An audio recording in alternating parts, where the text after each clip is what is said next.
see it'll come back and once it go live.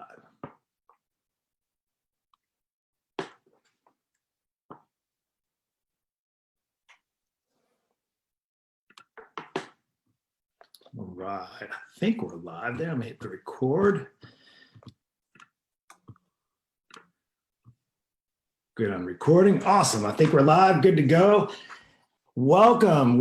It has been a while. Welcome to a new episode, another episode of The Healthy Dose, episode number 6. I'm really excited to share with you today's special guest, and we're going to be talking about everything vegetables, right? And the power of vegan power. Veggies, eat your veggies. I'm real excited. Let me just share with you, if you haven't watched an episode of The Healthy Dose, you maybe caught the daily dose. Don't get confused. I do a daily show at 8 a.m., just more for encouragement, inspiration. Started 230 days ago, I guess it was. And then something was just kind of driving me like, okay, there needs to be more. I have so many great connections of people. And I wanted to share with you before we get started, before I make the introduction, why I'm doing this Healthy Dose show, The Healthy Dose. It's on Thursdays, and I'm going to try to do my best to get more. I have a lot of great people. The special guest that we have today is one of them. Can't wait for you to introduce him and have him share with you the power of vegetables and vegan, like a vegan lifestyle and what that's all about. Well, let me just share with you real quick the mission. It's simple, really having enjoyed and connecting and being encouraged by other health and fitness professionals over the years and years and years. And also by so many other fellow brothers and sisters in Christ, Christians that have, challenging times like we've all been faced, coronavirus, lockdown, politics, all that kind of stuff. I really felt God was just nudging me to kind of just step outside of my comfort level and to take another step closer to him. And what I realized when it came to stepping out and getting closer to him, it meant getting closer to other people. And who I'm going to be introducing in just a moment is just one of those people who I'm really excited to introduce. And this really is not much of a platform. Maybe you can call it a podcast, but I just knew one of the best ways to reach more people and to share exciting things about health and living, and also my faith, is to bring it to the people who are watching. Those of you who are my friends on Facebook, maybe you've been following me for a while, maybe you're brand new, maybe I've even sent you a message to say, hey, what's up, and be social. That's what this is all about, right? I just wanted to thank you for coming on. And just a reminder, the Healthy Dose, the show is completely free and is not going to be something that I charge ever for. This is not something about money making. It's truly just to provide some value, insight, and really an opportunity for you to learn and to learn from our guests. And something that I'm not an expert in. That's why I bring in experts. I'm not the vegetarian type of expert. And again, I hope maybe you're interested, maybe you're thinking about changing up your diet, or thinking about maybe going into more of a vegetable-based or whole food and that type of thing, that this would be very valuable for you. And with that, I said I'm excited to introduce, as I mentioned before, and really whether your faith is strong or not, I just want to ask this question before we kind of get started. Wouldn't it be awesome if you knew how to live a faith-filled, healthy, and fit life so that you could pursue all that God's calling you and his plan for your life, and not only that, the life of generations to come? So with that, I'm super, super honored to introduce you to today's guest, who likes to keep things pretty simple, right? You're a regular guy. Up north, we had that connection. And AJ, welcome to the Healthy Dose. AJ is a vegan fitness pro who specializes in helping men shred fat and build muscle on a vegan diet. AJ is also a family man, so we also have that connection. Although he has some younger ones, I have the older ones. You can tell he has a beautiful haircut and I have the beautiful beard, right? But AJ's been married for 8 years. He has a 5-year-old daughter and a 2-year-old son. And with that, again, I just wanted to say thank you, and I wanted to welcome AJ to the Healthy Dose. Welcome. Thanks, Mark. I really appreciate you having me on. Awesome. So yeah, just tell us a little bit about yourself before I'm going to ask you that question about what it was like when you were younger. But can you just kind of share a little bit about yourself? Yeah, for sure. So like you mentioned, so I am a vegan dad. So I'm in my mid 30s now. Been married, like I said, for 8 years. Have a couple kids that keep me insanely busy. Yeah. So my daughter's 5, my son's 2. And yeah, I mean, when you have kids that young, you understand why fitness is definitely so important, right? So they keep you, whether you want to be exercising or not, they're just keeping you on the go constantly. And yeah, no, just in kind of meeting up with you, Mark. We had the opportunity to kind of meet face to face in Florida. That was awesome for lunch there. And since that time, I've been kind of refocusing too on what I need to be doing to kind of be the better like Christian leader in my household. So yeah, no, thank you for that, and bringing me into your world here. Hey man, it's an honor to have you. And before like we kind of jump into the meat, I know, talking about vegan, some people get, and let me just clear the air because you see vegan, is it vegan or vegan, tomato, tomato? Does it really matter? Or is it really? I think you can say it however you want, Mark. I say vegan, however I want to. Then you're basically saying I'm saying it wrong. Okay. So vegan. Vegan, yeah. All right, vegan. And then they should put an I in there instead of an E. All right, let's just call it a day. Then it'd be vegan, right? Well, we're going to be talking about what it is, what that truly is. But before we even jump into kind of understanding what vegan lifestyle is, can us just share kind of backstory, like your childhood and like where you grew up, and just kind of give me just a shotgun version of what it was like as a young AJ. Yeah, sure. So I'm from Southeastern Mass originally. I'm back up here right now for the Thanksgiving holiday, but I'm living in North Carolina right now. But essentially, kind of growing up, I was on the SAD, the standard American diet, right? So I was just kind of eating normal foods, a lot of animal-based products. Didn't really think too much about nutrition up until I hit probably about like 14 or 15 years old. That's when I really started getting super heavy like into fitness. So for me, kind of growing up, I looked at my parents. So my parents were always in good shape. My father was always kind of going to the gym. And I remember, I think I was like 12 or 13 is when I started bugging him to kind of take me with him. And so that's really where I learned about like fitness. And then from like the, weightlifting perspective, I learned it from my father. So that's when I kind of got super kind of into nutrition. And for me, I just kind of, really focusing in on like the animal foods, right? For that protein source. So, in my late teens to early 20s and even throughout my 20s, really just kind of focusing in on that.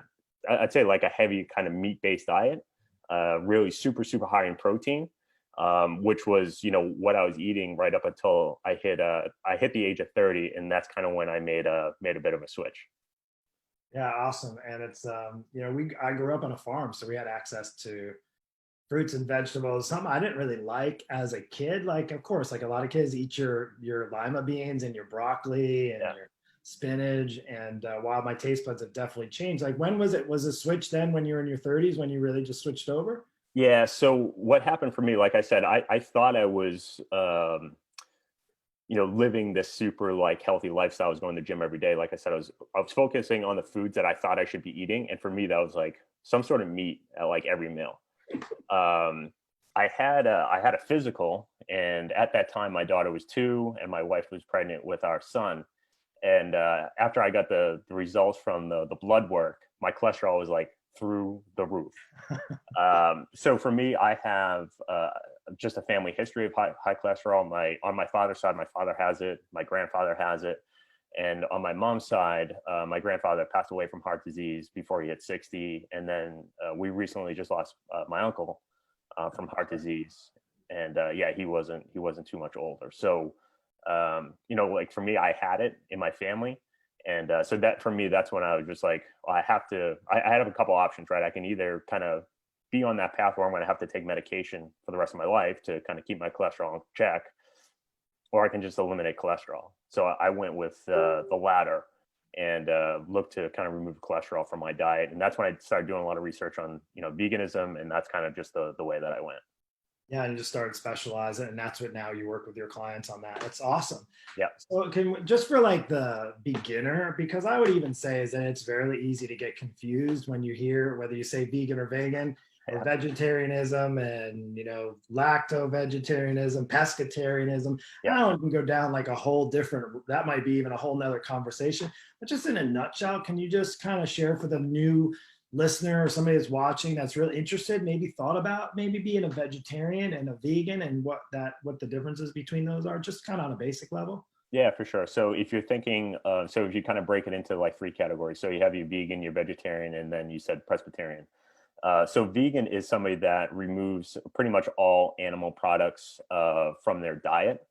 So that's essentially anything that has come in contact with an animal or that comes from an animal, I should say. So, that's, of course, it's like all meats, it's all fish, it's all dairy, it's all like fowl, all chicken products. It's everything.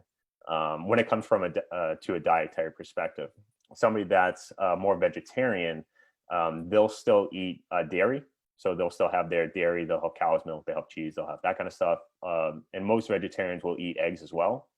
From the Presbyterian side, that's more like it's kind of like a flex vegan, I would call it, a diet where they'll have some fish every now and then, but mainly focusing on like a plant-based whole food diet. So if you like, that's kind of like a very like high level overview of some of the differences between some very similar type of diets, I would say. Like what people say when they do keto, I'm doing my version, a modified type keto, is kind of in a sense, right? Everybody has like their own. But that's good. That makes it really clear. I mean, I knew, but I know a lot of people have asked that question. Just being in the industry for a while, that's really, really helpful. So let's get into it. Let's get into meat, the plant power. We titled this one, the plant power superpowers of fruits and veggies. I know you have 5 things that you have like that you think would be really valuable. So let's jump in. If you want to just kind of start, what's like one of the first things you were talking about that are real valuable about the vegan diet? Yeah, for sure. So, I mean, if you look at us here in the States, here in America, a majority, and unfortunately this is true, but a majority of adults they're overweight, right? So I think the biggest benefit of more like vegan, like that plant-based whole food diet is really around weight loss, right? So if you're focusing in on plant-based whole foods, you can eat a ton of food, like an absolute full bowl, full plate of rice, beans, potatoes, lettuce, whatever you want to throw in there, really, that's plant-based. And it won't have a ton of calories behind it. So the plant-based whole foods are super high in volume, but they're very low in calories. So that's where it's really helpful for somebody trying to lose weight, just because, the biggest issue that I've heard with people trying to lose weight is, I'm hungry. I'm hungry all the time, right? So if you're on kind of that plant-based diet, you're still eating a ton of food, so you're feeling full throughout the day, but you're at a calorie, say, deficit. So you're still able to lose weight when you're on the diet, which again, if I'm thinking of like the American population in general, weight loss is usually something that's crossed pretty much everybody's mind at one point or the other. Yeah, even despite the efforts from the vegan world, I mean, I think what's really great to see is there's a lot more available options now, whether it be restaurants or like my wife and I were out on a date night a couple of weeks ago, and we were at a vegan place. I think I'd mentioned to you here in Jacksonville. I couldn't remember the name now offhand, but it doesn't matter. But we went and it was truly, and we had a really great dinner. And it's something I'll eat meat. Like I'm not a vegan or vegetarian, but I do know the importance and the value of having obviously the good nutrients in your body, not just for weight loss, but just for good health. Yeah. Perfect example we have next week coming up in Thanksgiving. All right. The real question is, do you have a tofurkey or what? Yeah, no, I do like a fake. Yeah, it's a tofurkey. Tofurkey, there you go. Awesome. Well, I mean, I know a lot of people, I even asked the question, like, what's their favorite thing? And a lot of times it's not the turkey, it's the stuffing, or maybe it's the way they, of course, there's all the richness. And again, it's one day out of the year. But one of the ways people just going into kind of on a side tip to help them through the holidays is to like what you're saying, the high volume, not like super calorie dense, but they're high on a volume where they'll fill you up. That's really a great thing about, about doing vegan. So on a weight loss side, it's a great option, right? Yeah, definitely. Absolutely. Awesome. Yeah, what else? Yeah, so I'm some of the interested. things, I want to know more. for sure. I mean, so if we're talking about like common topics, one of the things that's kind of like in the media, I would say, and something that I hear about, quite a bit is around protein. I'd say it's definitely a very, very kind of common topic, especially in the vegan community. So, if you're focusing in like on a plant-based whole foods diet, all the protein that you actually need is in plants, right? So it's part of that vegan diet. For me, kind of what I just give folks a watch out for, right? So if you go vegan, and your goal is weight loss, like I said, I would say it's easier to obtain on a vegan diet than maybe other diets. But what you just have to kind of watch out for is making sure that you're actually eating like adequate amounts of protein. So, there's plenty of kind of like vegan, like doctor advocates out there that say all you need is like rice and beans. For me, I go against that a little bit, just in saying that you do need more protein, especially kind of when you're just starting off, to understand what your protein levels need to be. So when you are kind of losing that weight, you're losing fat and not any lean tissue. So, proteins, things like tofu, tempeh, seitan. For me, I even mix it up occasionally with like some fake meats, which are, overly processed foods and stuff like that. But again, it just gives you another option to kind of take in that protein. Yeah, so it's not what you're saying basically. It's not really necessarily black and white, like don't eat, just eat beans to get your protein filled, right? Yeah. And then, like just I think a lot of times we think just the complete protein being more in the meat products versus having that variety of different kinds of vegetable proteins, which will supply an adequate enough. Now, I'm just saying we don't need to talk about this. I know you're competing in like this weekend. You have a competition, so Yes. even for the person who wants to go to the next level, right? Like, are you able to build muscles and get strong aside from losing weight? Can you get like good defined muscles and really like can you compete just being on a vegan diet? Yeah, absolutely. So that's something that you kind of touched upon, at the beginning with, both of us, being fathers, having a family and stuff like that. So for me, when I made that transition to being a vegan, part of my process was, okay, well, if I want my kids to do this, I need to make sure that it's going to put them in the best position. If they want to play sports, if they want to do something, I'm not going to put them, at a disadvantage with their diet. So let me test this on myself. So yeah, no, I've been down that path, and yeah, like you said, I'm competing on Saturday in a bodybuilding competition. I've been completely vegan for 3 years, so it's definitely possible. You just have to be like a little bit more aware, I would say, just like any diet, any dietary plan that you're on, they all work, as long as you're being like diligent about it and being focused. And yeah, I mean, like you said, for me, I'm vegan for 3 years, and I haven't had too much issues kind of packing on the additional muscle mass. Awesome. What I like too about hearing what you're saying too is, and just honestly resonating with me now is that what makes it easy as far as the weight loss is that you just have less options. I mean, there's lots of options to Yeah. eat food. There's lots of, like we talked about, there's restaurants now that cater purely to those, even in some fast food places, right? Chains, even you see them in some of the mass chains, there's lots of vegan options. And what I like is that it just removes like the okay, well, if I'm going to go vegan, then I'm just going to be away from this stuff. And things that get a lot of people in trouble, not so much the protein in meat, it's the way it's cooked, how it's fried, deep fried, how much of it, the saturated fats, all those types of things that go along on it, high cholesterol, right? Those types of things. And that it just so for someone that may be struggling, trying to diet with just a regular diet, right? The SAD diet, is there just maybe given that an option, right? That's why, again, there's no black and white, right or wrong. I just wanted to provide some really useful, valuable information. Not only can you lose weight, you can even compete in a bodybuilding competition, which is pretty awesome to think. Yeah. So like the person that thinks you can't do it, here we are to tell you that it is possible. And you've been doing it 3 years. Yeah. Hats off to you. That's awesome. So yeah, what else? I know you said 5 things. So one about weight loss, protein. What else we got? Yeah. So like you said, like veganism is definitely like growing exponentially in popularity. So if you and I were having this conversation, say like 10, 15 years ago, when I was never even thinking about it being a vegan at that point, but if we were having that discussion, it would be like super challenging, right? For me to kind of come on and say that it's easy to become a vegan, but I would say now it's easier than ever. I mean, like you said, restaurants are dedicated to it. Even any restaurant that you go to, if you say, well, I don't eat or I'm vegan, they'll say, oh, okay, well, we can either it's on the menu already, or we can kind of whip something up for you. So that's not an issue at all. For the, what I've had kind of questions about with people like looking to transition is, okay, well, I'll use an example like lasagna. Like I love lasagna. So I can't be vegan because, I can't give up my lasagna. I'm like, okay, all right, Google lasagna. And then before you hit enter, type the word vegan in front of it.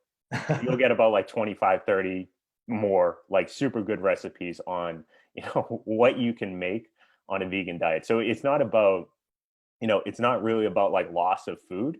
The food still tastes great. It still tastes amazing. It's just really, having a different outlook on, what what you want to do, especially like for your internal health, on that vegan diet.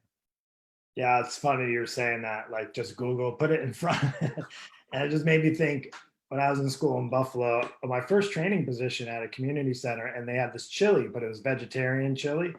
Yeah. It was awesome, but it tasted like normal chili. It really did. It had everything else in it. It had beans in it and had the tomato. And it was just really, really good. And, it wasn't like the exact taste, but it was actually, it was delicious. Like it was great. And even like restaurants now with great, people that have dialed that in more because it's now more widely accepted and people are asking for it, right? Is that now there's more options. Even in grocery stores, there's sections just that are vegan sections that give you really lots of great options. Which is awesome. That's such a great tip too. Just Google, put meatloaf and then put, vegan meatloaf, or turkey and put vegan turkey, and then there'll be the options for you. I think the hard thing is just thinking like, oh, I can't give up this or I can't give up that. But it could be, what are you gaining? If you're really struggling with your weight and you're doing it on a diet that does include meat, maybe that would be an option that would be viable for somebody to do. That's awesome. Awesome. Yeah, no, absolutely. And what else we got? So I'll just kind of tie into like a watch out, I would say, on, if you're kind of going down that road on your own, a potential watch out could be like fiber intake. So I think we all know like having, adequate amount of fiber is super like healthy for you. It's good for your health. Just the one thing to be aware of is, plants and vegetables and, fruits, all super, super high in fiber. So another thing that I'm, when I talk to vegans first starting out, and this is something that I personally experienced as well when I made the transition, is I was super bloated, like all the time. And I wasn't really sure why until I started kind of, tracking my food a little bit more and understanding. I was like, wow, I went from eating essentially like no fiber to eating like, 50, 60, 100 grams of fiber like in a day. And so like, with that, your stomach is just going to like expand. You're going to feel like uncomfortable. So just as a watch out, if you are on a like more like higher fiber diet in the past and you're kind of making the transition, you shouldn't have any issues. But if you haven't, if you somebody like me that was just focusing on eating just meat, which doesn't really have any fiber in it, and then you transition, just kind of be aware that make that transition slowly with foods that maybe a little bit less in fiber. So things like, so tofu is a good example. It really doesn't have a whole lot of fiber in it. Some of the fake meats out there, they usually don't have a lot of fiber in it either. So just to kind of get your body ramped up, that's something that I always recommend to folks. And then even looking at like a dietary enzyme, for me, I would take a Beano, especially before the meals that I knew that were going to be super high in fiber. Again, just to make sure that I wasn't going to have that super bloated feeling, because nobody wants to feel bloated. Yeah, especially if you're competing. Right? Yeah, no, that's you got to show the work that you've been putting in. You can't be bloated. I was going to mention Beano. That was actually going to be my question, so I'm glad you mentioned that. It's like, what are some of the things that keep preventing you from? So gradually progressing into that.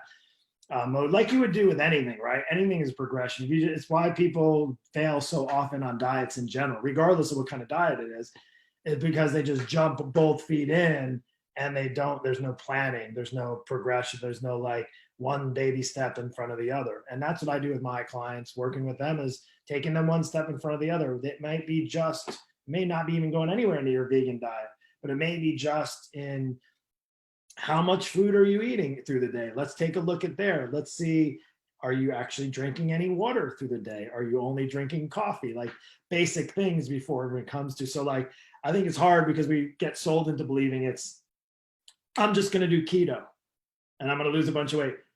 I'm just going to be a vegan, or I'm just going to do this, or I'm just going to do that. And it's like, it's got to be, especially if your diet has been so off course for so long. Again, it's kind of like, it makes me think of, do you have dog? I can't remember if you have a dog. Do you have a dog? Yeah. So having a dog, I remember we had a big dog when our kids were little. It was a Swiss Mountain Dog. And I remember because the bigger dogs tend to get the bloat, which was like the stomach torsion, and they could die from that. So we were always very careful, not just because they got the same food pretty much all the time, but to make sure if we did switch to foods, as you gradually progress them off of the old food before. So they always would say, mix some of the food in. So same idea, if you're doing, say, if you want to go into vegan or vegetarianism or pescatarian, is to not just like turn the light switch and go over, right? It's good to transition so you don't get things like, because then that's going to deter you from wanting to stick with it, right? Yeah, absolutely. So I mean that ties well into, you know, kind of my final kind of watch out is just around, like you said, is just perfectly around baby steps. You know, so for me, that's when people ask me, oh, I'm looking to get into veganism. I'm really interested in all the benefits. Like if, you know, when I'm asked, that's always my suggestion, is to kind of take baby steps and take it like one step at a time. You know, it's great if you feel as though you can kind of jump in like with 2 feet, but you may get, as you know, Mark, you may get deterred with that if you do feel bloated, or if you do feel tired, or if you do feel, you know, any negative side effects that come with completely changing around your diet or your lifestyle. So for me, what I typically recommend is just look to switch over, you know, a vegan meal per day for say like a week. So for breakfast, if you're interested in becoming vegan, if you were eating like a couple eggs with toast or something like that for breakfast, just switch out the eggs for oatmeal, have your toast with peanut butter. But just make that small kind of transition for breakfast. And then once you get good at breakfast for a week number 2, okay, keep vegan breakfast, but then look to move to a vegan lunch as well. And then for week 3, then you kind of look to have your 3 main meals be vegan. And then week 4 is when you can kind of reassess and, you know, are you feeling good? You know, do you need to make any tweaks? And, you know, at that point, you're probably, you know, your body's kind of adjusted to it a bit more, and you can kind of go down that path if it's something of interest for you. Awesome. Such grateful, really great tips there. And if you're listening now, even if it's on the replay, really it's exciting to know that you have options, right? Fortunately, just for most Americans that will be watching, even if you live outside of the country, is that for the most part, we have access to be able to give our bodies different options, whether it is going to a more vegan type of lifestyle for foods, and then gradually doing that and seeing if that works. And I think at the end of the day, for sustainability, is not only do you want to make in our busy, crazy lives things that are not just in taking baby steps to get there, just you want to enjoy it too, right? Fortunately, there is lots of options now for people to have a vegan lifestyle and actually really enjoy it. Like, it's not like you're missing out necessarily. It's just a different lifestyle, which is awesome that we even have that ability to have that kind of option. But listen, as like a parent and a coach, you know, you're a parent and you're a coach, you mentor people, you're a friend, you know, a brother in Christ. Like, is there anything like, you know, that just kind of, if it's aha moments for you and for your family and your life, that you can kind of final thoughts, final tips for just on a more personal level? We got the good outline, but just in as far as how you live in your life and how vegan has really helped for that. Anything you can share, kind of takeaway tips or last minute thoughts on that? Yeah, sure. So I think we've kind of talked about it, you know, a bit in our kind of the Christian men group that we have, but it's, you know, around judgment. You know, so for me, you know, like I said, this is the dietary path that I follow, and yours is going to be different. Other people's going to be different. It doesn't bother me. So that's kind of how we have it set up with my family. So my wife, she's probably like 99% vegan. I can't remember the last time she had something non-vegan, but, you know, she doesn't say that she's vegan, just for that 1%, whatever it happens to be. And then for like my kids, they're probably about like 70-75% vegan, just because those are the type of meals that we prepare. But I'm not gonna hold back on their ice cream or their cake or going out to pizza parties or something like that. So it's really just around what works for you, and just being aware that again, everybody's different, everybody's situation is different, and just ensuring that you have to be respectful of other people's views as well. And I think I'm kind of bringing that up because there's a lot of like I'd say like more like vegan activists out there that really try to push agenda on people and things like that. And for me, you're not going to get anywhere doing that. I think it's best just to kind of open up and share your experiences, what works well for you. If others want to take a piece of it and try to kind of make themselves better from it, that's great. But I think Mark, especially with kids, if you're trying to push anything on them, they're going to meet you with resistance, and adults are exactly the same.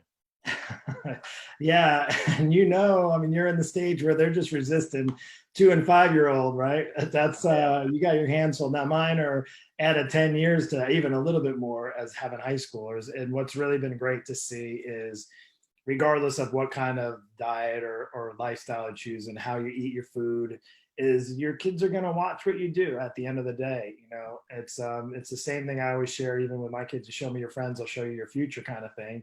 Well, like, let me see what your family like is life. And even if you don't agree, when your kids don't agree when they're younger or when they're teenagers and still don't agree in a different level, it realizes they're still watching, they're still paying attention. And even if they don't say, or you don't agree on things, it's always helpful, like not just as a parent, but then, also for the next generation, because at the end of the day, what's besides us looking good for competition or looking good, naked for our spouse, or looking good and fitting in clothes and those type of things, it's for the next generation of kids that are to come around, right? I always like, now with the way the world is and how maybe challenging and struggling is for young people to grow up in, it is like, there's already enough challenges and struggles for them to have to deal with that maybe we even didn't to some extent growing up with. But I would say is one of the things, their identity and who they are is a lot from where their parents are, right? And how they are, whether it's disciplining your kids. I always say that my wife and I, we talk about it, and it's something I learned in actually from another Christian friend of mine. And it's like, what was the saying is, they're gonna follow what you do. It was, and I just lost my train of thought on it, and it was really good. That's what happens when you get to be old like me. But they, you're not raising children, right? You're raising adults. Like, the world needs to raise more adults, to become more adults and become their own people. And part of that is, and it's hard as a parent, because when they're little, they need all the dependence. Everything's dependent on you. When they get older and start thinking for themselves, which is probably going to come sooner than you think, is that then it's up to them to make the right decisions. But having a good foundation, just like we do for our clients, is to help build that foundation or renovate. Like, it's time to like overhaul maybe a bad foundation that you had as a child. And now as an adult, you're struggling with your weight because maybe your foundation was really pretty poor growing up. You didn't have, maybe, not meaning you're a victim, just meaning this is what you grew up in, a house that had junky food, that wasn't health conscious at all, that let you eat chips and soda and did whatever you want, ate whatever you want, and didn't care at all. Like, that's the difference. And I'm excited. Thank you so much. I'll tell you what, it was awesome. It was really enlightening for me. I hope too for those of you that are watching. So just in closing, AJ, where can people find you if they want to find out more information about what you do, about your coaching as well? What's the easiest way to kind of tap into getting access to you and finding you? Yeah, for sure, Mark. So pleasure to be on. Thanks for having me. If you do have any interest in, the vegan lifestyle, or even if you want, more tips on it, you can ping me over on Facebook. It's just 𝐒𝐴𝐤𝐿, so AJMC.